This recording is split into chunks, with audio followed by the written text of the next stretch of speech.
অত জোরে কথা কই না। কি সমস্যা বাবা? অত জোরে কথা কই না। আস্তে আস্তে কথা কও। মাথা ঠান্ডা করে কথা কও। কি সমস্যা? ছেলের কাছে 20 লাখ টাকা নিয়েছো। 20 লাখ টাকা। আস্তে বলেন। বসে কথা বলি নাকি? বসে কথা বললে বসে টাকা দেন। ঢাকা থেকে আসছে ওনারা আমাদের ঠিকানা সুসম্মানে চলে যাও। আমরা বসে কথা বলবো। বিয়ে যখন হইলো তুমি কি আমার ডাকিলে না? আমার ছেলে আপনার ছেলে ম্যাচিউরড না?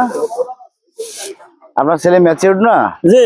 তাহলে সে তো বিয়ে করতেই পারে। ঠান্ডা মাথায় কথা বলেন। সে বিয়ে করতেই পারে, তাই না? ঠান্ডার মধ্যে অনেক কিছু হয়। শোনেন আঙ্কেল, বলেন, যেহেতু আপনার ছেলে ম্যাচিউরড, তাহলে আপনার ছেলে তো বিয়ে করতেই পারে। জোর করে ধরে নিয়ে যাবে। 22 লাখ টাকা নিয়েছে। এখন জোর করে কি কাউকে বিয়ে করা যায়? আপনি আমার সাথে কথা বলেন। আমি উভয় পক্ষে, আমরা কোনো পক্ষের না। আমরা মানবাধিকার সংস্থা থেকে এসেছি। আমরা ন্যায়ের পক্ষের, আমরা সত্য ন্যায়ের পক্ষের। একবার সেই সত্য ন্যায় যদি আপনার সাথে থাকে, আপনার পক্ষের। উনি আমাদের কাছে আবেদন করেছে, তার মানে এই নয় যে ওনার পক্ষের হয়ে কোনো কথা বলবো। কথা বুঝতে পেরেছেন? সমাধান কি কি বলেন? কি সমাধান করবো আমি? তা আপনি সমাধান করবেন না? কিভাবে? আপনি যদি সমাধান না করতে পারেন, আপনি কিভাবে আপনার ছেলে একটা বউ থাকা অবস্থা আপনি বিয়ে করাইছেন? 5টাও করতে পারেছেন। আপনি করাইছেন কেন? আপনি করানোর অধিকার রাখেন। কেন? আপনি যেহেতু ছেলের বউ আছে, আপনি জানতেছেন তাকে ডিভোর্স দেওয়া হয় নাই। আপনি কিভাবে ছেলেকে 5টাও করতে পারে? 5টা করতে পারে, ছেলে করবে। আপনি এটার দায়ভারটা এখন আপনাকে বহন করতে হবে। আপনি কিভাবে বিয়ে করেন? আপনি কিভাবে বিয়ে করেন বলেন? আমি কি করে দায়বদ্ধন করব? আপনি কিভাবে তাকে বিয়ে করাতে পারেন? দায়বদ্ধন করব কিসের জন্য? তাকে যদি একটা সাইড না করা পর্যন্ত, এখন সে বড় স্ত্রী, তার তো সাইড হয়েই গিয়েছে। কি কার সাইড হয়েছে? কোর্টের তো সাইড করে দিয়েছে। কি রকম বলেন তো? হ্যাঁ, কি ডিভোর্স দিছে? দিছে। কপিটা একটু দেখান তো আপনাদের। কপিটা কোনো বাড়াইনি। বাইরে তার মধ্যে বিয়ে করেন কেমনে? আমার ভাই না জানলে খালি কথা বলি হয়। যদি ডিভোর্স দেয়, কপি বের হয় নাই, তাহলে তার মধ্যে আপনি বিয়ে পড়েন কেমনে? এখন তারাই যারা কইতাছে তারাই না, তারা করে নাই। ছেলে রয়েছে বিদেশে, ফোনে। আপনারা ওখানে উপস্থিত থেকে বিয়ে পড়িয়েছেন। বুঝতে পেরেছেন? আপনাদের উপস্থিতিতে বিয়েটা সম্পন্ন হয়েছে। এটা কি আপনারা কি ন্যায় করেছেন না অন্যায় করেছেন? এটা কি বুঝেন আপনারা?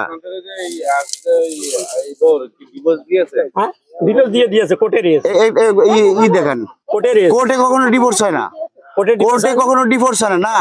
বিবাহ রেজিস্ট্রি এবং ডিভোর্স দুটোই কাজী অফিসে। কোর্টে কখনো ডিভোর্স হয় না। বুঝতে পারছেন আঙ্কেল?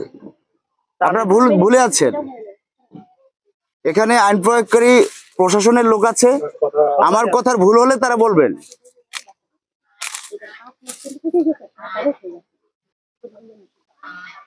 এখন আপনি আমার সাথে কথা বলেন একটু। আমার সাথে কথা বলেন ভাই। আপনার বসেন। আপনার বসেন। শোনেন,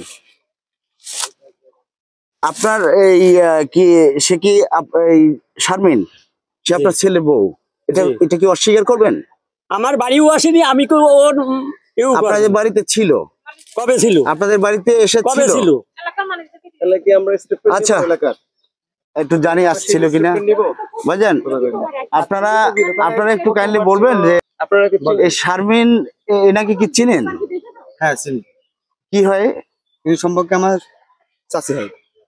বাংলাদেশে আসছে, ঢাকায় গিয়ে থাকে, আবার এখানে আসে, ঢাকায় গিয়ে থাকে, আবার এখানে আসে। এলাকার মানুষ তো কেউ মরে নাই। ওকে, তারপর আমি প্রেগনেন্ট 5 মাসের। আমি তখন প্রেগনেন্ট 5 মাসের। এরপরে হচ্ছে তখন এর আগে একবার প্রেগনেন্ট হয়েছে। ওদের বাসায় থাকতে ধানের কাজ করে আমার বাচ্চাটা মিসক্যারেজ হয়ে গেছে। তারপরে হচ্ছে এবার যখন আমি আবারও প্রেগনেন্ট, ও চলে গেছে। ও যাওয়ার 20 দিনের মাথায় হচ্ছে আমার 20 দিনের মাথায় আমি দেখতেছি যে আমার পেটে বাবুটা নড়াচড়া করতেছে না। তারপর আমি হসপিটালে গেলাম। তারপর বললো যে আপনার বাচ্চাটা মারা গেছে। 5 মাসের বাচ্চা, ছেলে বাচ্চা ছিল। আমি 4 দিন হসপিটালে ভর্তি ছিলাম। তো উনি আমাকে জিজ্ঞেস করছে। তারপর আমি বলছি যে আমার প্রথমে একটা বাচ্চা মিসক্যারেজ হয়েছে, এরকম। তো উনি আমাকে বলছে যে আপনার সেকেন্ড বাচ্চাটাও মিসক্যারেজ হয়েছে। এর আগে হচ্ছে যখন ও চলে গেছে, চলে যাওয়ার পরও সবকিছু ঠিকঠাক, বাবুটা মারা যাওয়ার পরও কন্টিনিউ সবকিছু চলতেছে, ঘর ভাড়া দিচ্ছে, খাচ্ছি যাচ্ছি। যতবারই আমি এখানে আসতেছে আমার শ্বশুর আমাকে বাসায় জায়গা দেয় না। লাস্ট 2 মাস আগেও আমি আসছি, কেউ আমাকে বাসায় জায়গা দেয়নি। আমি আমার ননদের বাসায় গিয়ে 1 সপ্তাহ ছিলাম, তারপর আমি এখানে আসছি। ইভেন উনার ঘরের সামনে মসজিদ আছে, উনিও মসজিদে ঢুকে বলবে যে আমি তাবিজ করছি। আমার 14 গোষ্ঠী জীবন এগুলো করে না, আমরা এগুলো বিশ্বাস করি না। উনি বলছে আমি কোরআন শরীফ, আল্লাহর কোরআন আছে বলে এখনো পৃথিবীতে বেঁচে আছে। উনি বলছে আমি কোরআন শরীফের ভিতরে রাখছি, আমার ননদের বাসার মধ্যে রাখছি। কেন আমি এগুলো করতে যাবো? আমরা তো এগুলো বিশ্বাস করি না। উনি একজন মুরব্বী মানুষ, উনি ঢুকে বলবে আর আমিও ঢুকে বলবো যে আমি জীবন এগুলো করি না, এগুলো ধারে কাছেও নাই। প্র্যাকটিক্যাল কথা বলেন। এই আর হচ্ছে 2 মাস, কসম মানে করে 2 এগুলো মাস চলে না। আমার হাজবেন্ডের সাথে আমার সাথে কোনো যোগাযোগ নাই। এর ভিতরে আমি এখানে আসছি, ওনারাও আমাকে কোনো পাত্তা দেয়নি। আচ্ছা দেয়নি, ভালো কথা। এখন আমি জানি না সে কি কারণে আমার সাথে এরকম করছে। পরবর্তীতে হচ্ছে আমি এখন খোঁজ খবর নিয়ে আমি জানি, আমি যখন আসছি ওনারা আমাকে বলে নাই, ওনারা ছেলেকে বিয়ে করাই দিছে। একটা ওয়াইফ থাকতে আমার সাথে ডিভোর্স হইলো না, আমার সাথে কোনো ম্যাচ মানে কোনো ডিস্টেন্স না হয় তুমি আরেকটা মেয়েকে কিভাবে বিয়ে করো? তো তুমি যেহেতু বিয়ে করছো, আইনে যেহেতু তুমি বুঝবা, তাহলে তুমি আমার সাথে সংসার করবে না বলেই তুমি ওই মেয়েটাকে বিয়ে করছো, তাহলে আমার সাথে এখন কিভাবে কি করবে সেটা তুমি ভালো জানো। আর এখন যদি এটা- সংসার করতে হয় 2 মেয়ে নিয়ে সংসার করবে, আর সংসার না করতে চাইলে কিভাবে কি করবে সেই ভালো জানে। আমাদের ভূগোল ম্যাথস আমরা একটু সাইড টক থেকে বিরত থাকি। এখানে গঠনমূলক কথা চলতেছে, হ্যাঁ, এটা ভালো ভালো কথা বলতেছে তারা। তবে আমার মনে হয় যে এটার যে এটা সমাধান, আমার কোর্ট ম্যারেজের এই সমাধানটা যা দেখতে চান আমাদের সমস্যা এই নাই, সব আমি দেখাতে পারবো। তকিবুর ভাই যে কথা বললেন, সংসার করার ইচ্ছা নাকি সংসার করার জন্যই তো আমি একে একে একটা ছেলেকে 2 বার বিয়ে করছি। কেন করছি বলেন? এখন ওই 2 বার বিয়ে করছো ওইটা বাদ, এখন কি করতে চাচ্ছো? আমি সংসার করতে চাই। আচ্ছা, তাহলে তুই না আসো।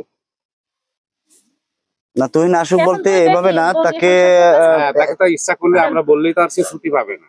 না, তার ছুটি সাথে কথা না, বলতে হবে, ছুটি পারবে। কখন পাবে না কত পাবে তার বছর সাথে আলাপ করতে কত হবে। বছর আছে, কত বছর আছে সেটা বিদেশে? জানতে হবে। সেটা কত বছর উনি বিদেশে কত বছর? কতদিন গেছে এটা আসলে আমাদের অজানা, বুঝছেন? হ্যাঁ? না 1 বছর কি কয় দিন গেছে আমি ওটা খেয়াল না, রাখি। এটা কি মানে এর আগেও ছিল নাকি এই 6 মাস হয়েছে গেছে মাত্র? মানে বিদেশে গেছে কি 6 মাস হয়েছে? 1 বছর কি 6 মাস, মানে 1 বছর পরিনি। এই টোটাল তার বিদেশ যাওয়া। না না না না, এর আগেও ছিল। That's I want to know যে লাস্ট না, অর্থাৎ কত বছর যাবত উনি বিদেশ আছেন, রাইট? কত বছর কত যাবত বছর আছে? আনুমানিক 3-4 বছর। 3-4 বছর থাকলে তার কাছে 2 মাসের মাথায় একটা ছুটি নিয়ে আসা কোনো ঘটনা না। তরিকুল সাহেব যে কথা বললেন, ওনাকে একটু দ্রুত আসার ব্যবস্থা করেন। এসে যে কোনো একটা সমস্যা হতেই পারে, সমস্যা হতেই পারে, তার দ্রুত সমাধানও নিষ্পত্তি আছে। করে ফেলেন। তার জি, সমাধানও আছে। Right. উনি অত হুটোপাটা রাগারাগির কিছু নেই, চাচা সেটাই। পেয়েছেন। আপনি সমস্যার আসার সমাধান পরে আছে, আপনি আপনি বসেন, আসার আপনি পরে যেরকম কথা বলা আপনি শুরু বসেন, করছেন, বসেন, বসেন। এটা তো ঠিক না। সমস্যার সমাধান তো অবশ্যই আছে, তাই না? দেখ না, ঠিক আছে, সবার বুঝতে একরকম না। এই যে তুহিনের এই সাথে বাতিজা, কথা বলার সুযোগ আছে? কি করো তুমি? কথা ওর বলার কথার সুযোগ আছে? মধ্যেও সুন্দর একটা গঠন আছে, বাট আমি দুঃখিত বলতে বাধ্য হচ্ছি, আপনার তুমি কথা বলো এই তো। বয়সে এই এরকম না, এই কথা বলা সমস্যা ঠিক তুমি না। কতদিন পর- সুপ্রিয় দর্শক, আসসালামু আলাইকুম। আমরা এই মুহূর্তে অবস্থান করছি ঝিনাইদহ জেলার কালীগঞ্জ থানাধীন 1 নং ওয়ার্ডে। আমরা পুলিশ ভাইদেরকে নিয়ে প্রোগ্রাম শেষকে বিদায় নিচ্ছি। তো আজকের যে সমস্যাটি ছিল সেটি নিরসনে যেন আমরা সক্ষম হই, সেই লক্ষ্যে আপনাদের সবার কাছে দোয়া প্রার্থী। ধন্যবাদ সবাইকে। আসসালামু আলাইকুম।